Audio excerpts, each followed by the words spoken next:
Hey, welcome, all my right thinkers. Thanks for tuning in to check out your boy, P-Funk, thinking right out here in my lab. But I'm in the book today, the little blue book. This little book right here got a ton of information. I'm about to enlighten y'all with some of it. I went from my other book. So this is some more good information. We're going to talk about the Zodiac and the Egyptian gods. This is going to be fun. Let's go. I got a little fluff I got to get through, but the goal is to get you to the Zodiac side. You heard the Zodiac like this. Ha ha. Let's rock. Rightisms. 25 rules to live by. Storytelling. Story with a message. There's a message in my stories for life. I give you life lessons. You tune in and receive them. I appreciate you. We got a good thing going. Let's do what we do. Right thinking mission is to enlighten, inspire, educate, and motivate you, the individual, to a higher spiritual level of enlightenment. Right thinking's way of life through mental and spiritual discipline, practice daily, will help and guide you to attain your goal of spiritual enlightenment, aka know thyself. My mission at all right thinkers, know thyself. If you're a right thinker, your goal is to, know thyself. You see where we're going with this? Let's get that together. So I ask you the question, do you know you? You will when I get through. That's what I do. It's rhetorical, but if you know how to answer for yourself, tune in. I got you. A person who knows not and knows not that they know not is foolish. Disregard them. A person who knows not and knows that they know not is simple, but you can teach them. That's why I do what I do. For you, appreciate you too. Stay tuned. I got more for you. A person who knows not and believe and think that they know is dangerous, avoid them. I do. A person who knows and knows not that they know is spiritually asleep, I can awaken them. I'm the spiritual alarm clock here to wake you up with knowledge of self. That's what I do for you. A person who knows and knows that they know is wise. Follow them. All these persons reside in you. Right thinkers, know thyself, and to my be true. I'm in my man book. This guy, Signs and Symbols of Primordial Man, Albert Churchwell. I've had this book over 40 years now, over 37 years.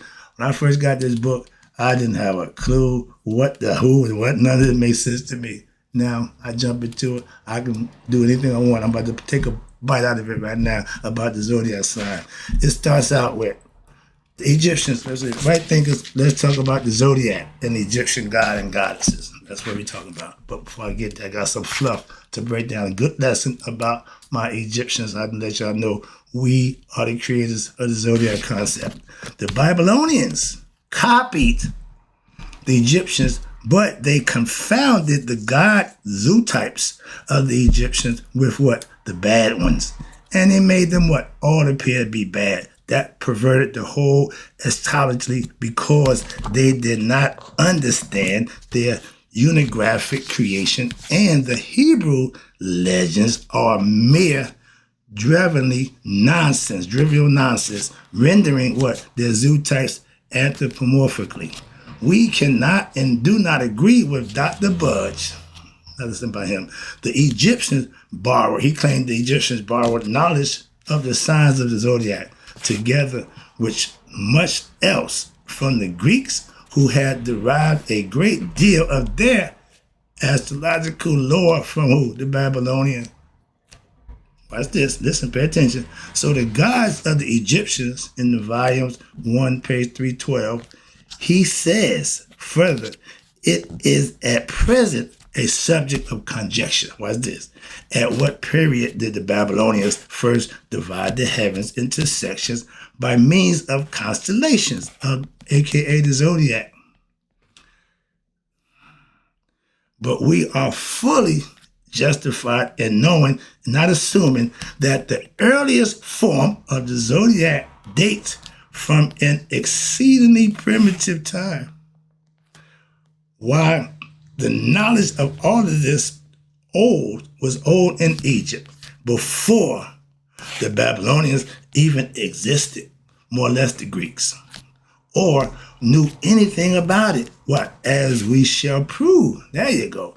Whenever you're going to make a point, you should have proof to make your point. We shall prove later on in this work, I'll get to that in 1 second, that the Egyptians had already worked out all the architecture of the heavens, and their priests had carried the same knowledge of heaven all parts of the world, not only in the northern heavens, but the southern as well. Probably they worked out the south before the north, okay? And they got a group of people they call the Druids, and the Mayas, and the Incas. We know about all of them, okay? Knew it all from what? The priests of Egypt. The earliest, probably thousands of years before the Babylonian nation even existed. So remember, Egypt is the name that the Greeks gave it. If it's called by Egypt, we know how long that was, 3000 BCE. Kemet goes back to 5000 BCE. That's why I give you my commission concept. Ain't no Greeks, ain't nobody but us. That's the difference. So you hear the timeline. Now, let's get to the Babylonians. We know they copied and obtained all their knowledge from what? The Egyptians. We know that. We know that. And we are surprised that Dr. Budge, who should write that they have borrowed from the Greeks. The Greeks, we ain't going there. Egypt was old and denigrating in a decay before the Greek nation was ever even born. That's why. You can't call yourself ancient if you wasn't around a long time. Okay? The Greeks are not ancient. Well, may he say that it's the subject of conjecture. Yeah, no, it ain't. It was a period of time the Babylonians had first divided the heavens into sections, etc. Why? Because they never did. They copied it. That's what we try to tell you. Moving on, get past. This is a whole bunch of, like I say, this is the fluff. I don't do fluff. Okay, we gotta get down to the important stuff. So now, when he states that the Greeks borrowed the Zodiac from the Babylonians, he was wrong. But they saying, and that the Greeks introduced it to Egypt. I've been teaching you for a long time. I learned Greek mythology, master, way before I even went to Egypt. And not that time in 10 years that I was a right thinker. Okay, that was my thing back then. Nothing about Egypt, nothing about Africa, not a damn thing, nothing. All white men. I didn't have an issue with it because it was all not about race with me at that time. It was about the knowledge and the information. So I looked past that. Didn't even pay no mind. Okay, I took the lessons. And they never once mentioned a damn thing about Egypt. And probably during the Potomac period, that's when they came and took over Egypt around 31 BCE. When the Greeks became Potomacs in Egypt. Your boy Alexander Numbnuts. But it appears to us that Dr. Mudge must have left this part of the Greeks, of the gods of Egypt. He must left that to the writings by one of his assistants who obviously knew nothing about the history of the past. That's obvious to say that you can't know. So, okay, I give him that. He just cleaned up the little mistake right there. I saw that. But we should grieve to think that Dr. Budge, who he the one who broke down the hieroglyphics, supposedly, he the one who got the understanding, okay, from the Shabaka stone, yeah, but that's who Dr. Budge is. I don't particularly care for none of his writings, personally, know him.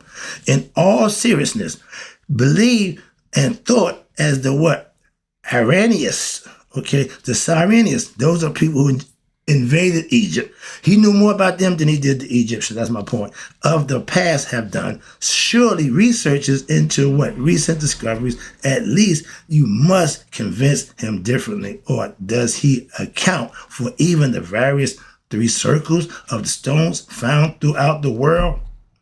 12 is 36. They call them the deacons. I know about that too. That's your boy the Druids and the boys Stonehenge. Okay, they got their concept. Okay, that's the 3 stones. Okay, the 3 sections of 12. Atlantis, the 3 rings. Everybody got rings, but it's divided to 12 parts, and 2 greater bisecting worlds, each divided to 12 parts. 2 greater bisecting the less. The photographs of the gnomes of Egypt representing the divisions of the heavens, which the old priests had worked out and carried with them in their various exodus. I mean, they left out the planet where they was, went out in search of the world, took it out other places, let it go, like my man said with crosswords. No, you got to take it further. You got to take it, keep it going. Knowledge is learned, shared, and passed on. That's what we do. And the world, besides other murals and at Petra Libra, evidence must be acknowledged by the thousands of years older than the Babylonians or even the Sumerians. We were older than all of them. These latter cannot overlook, surely because the Egyptians, when they were decaying from being a great nation, thousands of years, employed some Greeks, to paint some murals, scenes. By that time, the Greeks had infiltrated. Okay, they're telling you right there from them, and cannot be in any manner a way of proof that these men introduced the Zodiac to the Egyptians. No way, ain't nowhere in the world. Okay, we proved that. So let's get down into the good stuff. The plane sphere contains a number of what we call Egyptian deities. I know all the Egyptian deities. Y'all know the Zodiac sign. Watch this. So they are the gods and goddesses of Egypt, the mythological personages and the zoo types. I told you, watch the headgear. They tell you who they are by the headgear. That make up the vast perception, which moves on forever around according to the revelations of the earth or the apparent revelation of the sphere that we live on. At least there's a dozen that can be identified. They mapped out in the sky. I love going to the planetarium, okay? They can show the sky. And in my knowledge, I got a bunch of fragments of stuff. And we had to think back today, connect the dots. You connect 1 to 2, 2 to 3, go all the way around. When you get it all done, the whole picture comes to light. That's how obtaining knowledge is for me. I got dots. And every time I get other information that connect them, that's a beautiful picture. That's how I can try to put it to you. That's the best I can do, explain it to you my way. Like my mom-in-law. She have no college education. She gonna tell you what she know her way. I love that. Why? Because when she do that, I break it down. I say, Mom, people write books about what you just said. They getting rich off with that concept. I don't know about them, but I introduced her to Maya philosophy. She loves it. Well, I've been doing that all my life. I've been living Maya. Sure have. Beautiful thing. All right, let me get this lesson right quick. Now, this is the fun part. I'm about to give you the Zodiac layout from a whole different perspective that y'all probably don't have a clue about. Let me go take you back to ancient times. The ram, that's Aries. Now, I gave you the book. I got my little book here about the Zodiac, okay? And it gives you the breakdown and characteristics. I'm not doing it. I'm just going to give you the sign, just the sign. I know the god of that sign or the goddess of that sign, so I know what it represents, but I'm going to try to give it to you a little different, see if you can understand it from this perspective. The ram-headed god, okay, that's Amun, the hidden one, okay? And that's the constellation. He sets the tone. That's Aries. That's the first sign. If you know the qualities of Aries, you understand. But that's Amun. The same way y'all see it, we already saw it from a different perspective. Amun's the hidden God that's inside us all. You have to reach that level, but where is he? That's the top. That's the start. We start at the top with Aries, and we end up at the feet with Pisces. Did you know that? We just left out of what? The Pisces. Now we in the Aquarius. We're going backwards that way. So we went the other way. Now it's going backwards. From Pisces, we're going to go to Aquarius. From Aquarius, Capricorn. Let's get to the lesson, but I just want you to know. Osiris. He was called the bull. He's the 7 bulls, the Apis bull. What he represent? Go ahead. Yeah. If you notice that, Taurus. The flat horns with the ram. That's Aries. Okay. When you got the bull horns, okay, that's Taurus, the bull. We're going through the Zodiac, and our ancients lived through the Zodiac 2,600 years. Okay. This ain't the first Aquarian go round. Okay, we knew that Aquarius back then, he was the water bearer. Yes, he's the wet nurse. Okay, but we know it now as what? Information. See how times change? Same concept. The times just changed to still fit the dynamic. That's what I'm trying to tell you. And we was in Pisces 50 years ago. The fifth dimension, who was a little ahead of their time, conscious about that, knew that we was heading for an age of Aquarius. Love it. Okay. This is all, again, my dots connecting. They connect the dots. I'm going through my whole life. I've been studying and doing this a long time. And things are just starting to make sense to me. Things are starting connecting to me. Hold on one second. Yeah. So the bull in that zodiac sign, and it went 2,600 years, just like we was in Pisces. Everybody now, all of us know what? The Bible. All of us know about Christianity. All of us know about religion. Why? Because for 2,600 years, that's what was going on. We just left the era. Secrecy, mystery. Now we're in what? Information age. Dun, dun, dun, dun. Moving on. This is all, this is life. This ain't nothing new. It's been doing this for a long time. How about that? We just being a part of it now. Again, the hustle game. The hustle game was way before we got into it. We just jumped into it and did what we did and got the hell out. What I did. But he hustled his all right. That's what he did. That was his life. I want to live long, so I had to change. Moving on. If you don't change, you're going down. Set in Haru, the twins. Okay, from Taurus, you go to Gemini, right? That's the twins. Haru and Set ain't twins. Get the concept? Twins with Gemini. Haru and Set, they combatants, okay? And I show you the thing between them. They come together because both of them inside you. Good and bad, higher and lower. That's the balance that's inside of us. They had that understanding a long time ago. We think Gemini means twins. No. Again, different concept, understanding. Number 4, the scarab beetle, Capri. Okay, the one who pushed the sun across the sun disk, pushing across the sky. He laid his eggs in dung, and he pushed the dung, following the sun across the sky during the daytime, to keep the heat, nurturing his kids inside the eggs, inside the dung. So he followed the sun, okay, every day. That's the concept that they use. And now that's the scarab. Instead of being the beetle, it's the crab. That's what's the crab? Yeah. Cancer. Yep, my man. Number 5, lion face Atum. Atum is the heartbeat. Atum is the one that gets stuff done. Atum is the one that makes everything happen. He's what? The lion face, aka Leo. Lion heart. Okay. Atum is just, he's the dude. Okay, that's the concept of the Zodiac sign. They had a whole different philosophy about the Zodiac sign as you hear. Hope you understand it. We had it pegged out from a different perspective. Same thing, same characteristics, but they just saw it from a different perspective with the God and Goddess. So why they laid it out that way. The number 6, my favorite, Neith or Net, with the Goddess of protection for God, right? She represents the bow and arrow. When she let that arrow go, she don't miss her mark, okay? She hit the bullseye. She's the definition of bullseye. That's Cupid represents her. Her sign is the bow and arrow and two arrows and the shield, okay? She's a warrior, goddess. And she tell you, I gave birth to Ra. So she talked good stuff too. And that's her. She's the virgin, Virgo, okay? That's her sign of the constellation. Again, a female. At the 12, the Last Supper, my man's pointing to her saying, she's a woman, okay? The Leo is pointing out she ain't one of us. She's not like us. So there was a woman at the Last Supper. Do y'all know that? All this is all symbolical, but it all plays in. If you start to understand, like I say, connect the dots. That's all I'm doing now. All the knowledge I'm getting now, information I'm getting now, is really just connecting the dots from the pieces and stuff that I already had laid out. Now I'm just drawing a line to this one, connected to that one. Oh, I get that one. Oh, I get that. Oh, I get that one. I'm conceptualizing. That's all. Having fun doing it. Number 7, Her Makhu.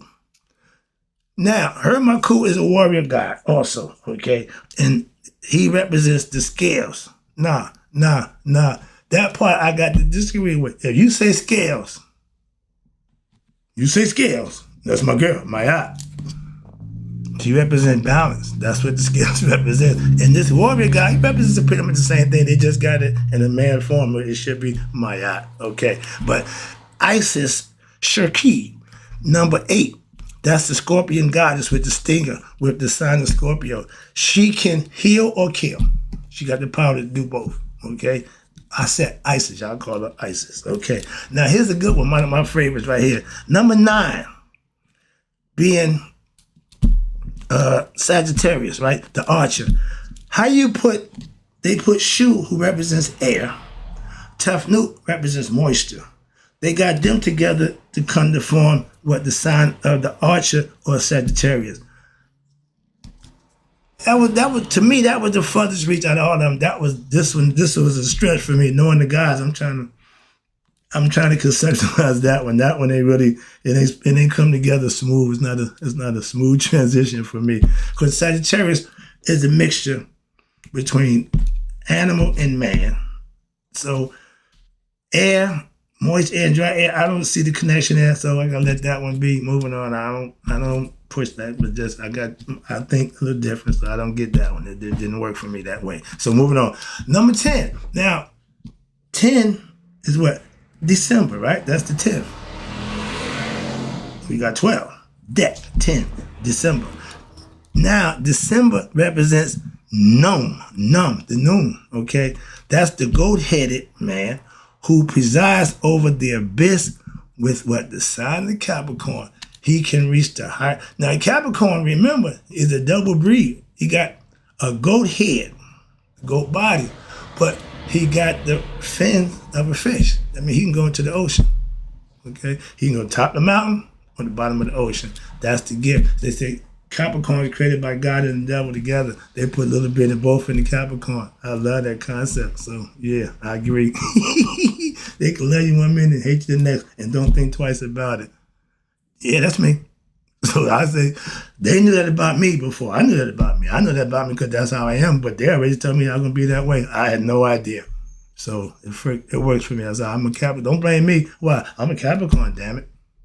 Didn't like that lesson. It's okay. That's cool. Just a lesson. Moving on. Number 11, Manal, which is divine wet nurse. That one, again, should be me hurt. My girl. She represents karma. Okay, she's the full one, mighty full one. She's the birth brick. She's the one that controls your destiny after death. She decides where you go. That's my girl. But they gave it to Minal, the divine wet nurse, with the sign of what? Aquarius. They made it female. Now the Aquarian is a male. What Jesus Christ tell you? Follow the man with the what? The water pitcher into his house. House of Aquarian. He's the man with the knowledge. Follow him. I didn't get you all I could. Now, when I leave, go over here.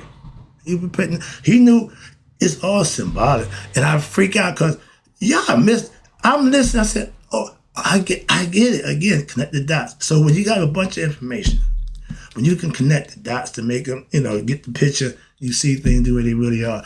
I'm seeing a whole bunch of stuff that I wonder why y'all don't see. I forgot they don't have all that other stuff to help out. See, I got vision in the vision. All right, so wrap it up. Number 12, the last one. Horus. Of the two crocodiles, okay, with the sign, y'all thought Christ, no. And Christ is a Haru, modern Haru. Haru represents mastery over all the beasts. Self-mastery, that's who Haru is. Haru-er, that means Haru the Great. You conquer what? Your ego, okay? You got what? Self-knowledge. And the two crocodiles is the sign of the Pisces. I think the two fish. Ancient time, crocodile was important back then, okay? And that's who Haru ruled. Now, it is not possible that all these gods and goddesses of nature have powers of the Egyptians were constellated as figures in the universe by any other group of people other than who? The Egyptian mystery teachers of the heavens. That's what we set forth in heaven. So we've been around a long time. To constellation, 26, 30 years, every constellation, go through it. Okay, to know about them, been around a little while. That's my point. A lot longer than the little 3,000 BS concept they talk. How about 10,000? How about 15? How about 20,000? Yeah. So they can't even concede that. Why? They wasn't around. They wasn't there. We was. Black people. Understand that. We are the creators of civilization. Don't forget that. That white privilege is a temporary setback. We're about to take care of that problem too. Shh, on the low. Hope you enjoyed the lesson, right? Thanks. I got to get out of here. In closing, may you all live to be 100, me 100 miles a day. So I know that my right thinkers who understand the Zodiac from a different perspective now have passed away. I got more for you. I'll be right back.